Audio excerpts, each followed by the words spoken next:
આજે ચૈત્ર સુદ પૂર્ણિમાને હનુમાન જયંતિ નિમિત્તે શહેરના દાંડિયા બજારમાં આવેલા જંબુબેટ ખારી વાવ રોડ શ્રી મહારુદ્ર બાલ હનુમાનજી મંદિર ખાતે હનુમાન જયંતિ નિમિત્તે વિવિધ કાર્યક્રમોનું આયોજન કરવામાં આવ્યું છે। આજે ચૈત્ર સુદ પૂર્ણિમા એટલે ભગવાન શ્રી રામના પરમ ભક્ત એવા હનુમાનજી મહારાજનો જન્મદિવસ।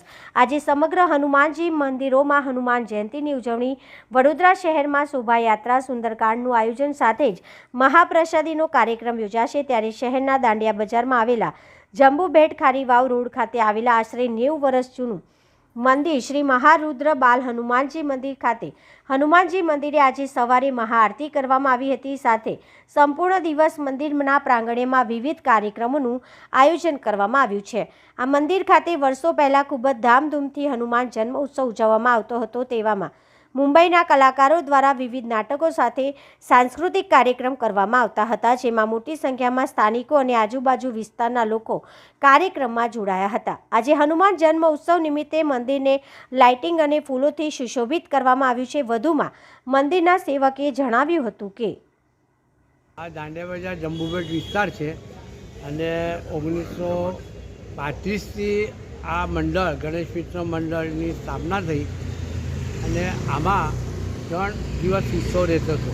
આ જંબુબેટમાં આમાં મોટા મોટા આર્ટિસ્ટ બોમ્બેના અહીં આવીને કાર્યક્રમ કરતા હતા, ભક્તિ સંગીત, ગીત સંગીત, પછી કથાકાર જે નામાંકિત કથાકાર જે આપણી બુવા મહારાષ્ટ્રના પ્રસિદ્ધ, પછી ઉતુરકર બુવા, આવા અનેક કાર્યક્રમો અહીં થઈ ગયા।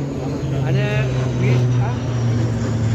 રેડિયો સ્ટાર જે બોમ્બેના રેડિયો સ્ટાર હતા એ લોકો એમાં લગભગ બધા, એટલે જે નામ કહું છું કે પ્રહલાદ શિંદે છે, સુલોચના ચૌહાણ, દશરથ પૂજારી, આફળે બુવા, ઉત્તરકર બુવા, કીર્તનકાર, અને આવા બધા કાર્યક્રમો અહીં થતા હતા, ખૂબ મોટા પ્રમાણમાં થતા હતા। અને અમારા કાર્યકર્તા સંખ્યા લગભગ 20થી 25 જેવા હતા। અને આ ત્રીજી પેઢી છે, જે પહેલી પેઢી અને બીજી પેઢીથી અમે બધા એમના જોડે છે। એના પહેલી પેઢીના લોકોમાં હવે હયાત કોઈ નથી, પણ એમના જે વંશજો જે છે એ આગળ આ કાર્યક્રમ ચલાવે છે, હનુમાન જયંતિનો ઉત્સવ। આજે કેવી ઉજવણી કરવામાં આવી રહી છે?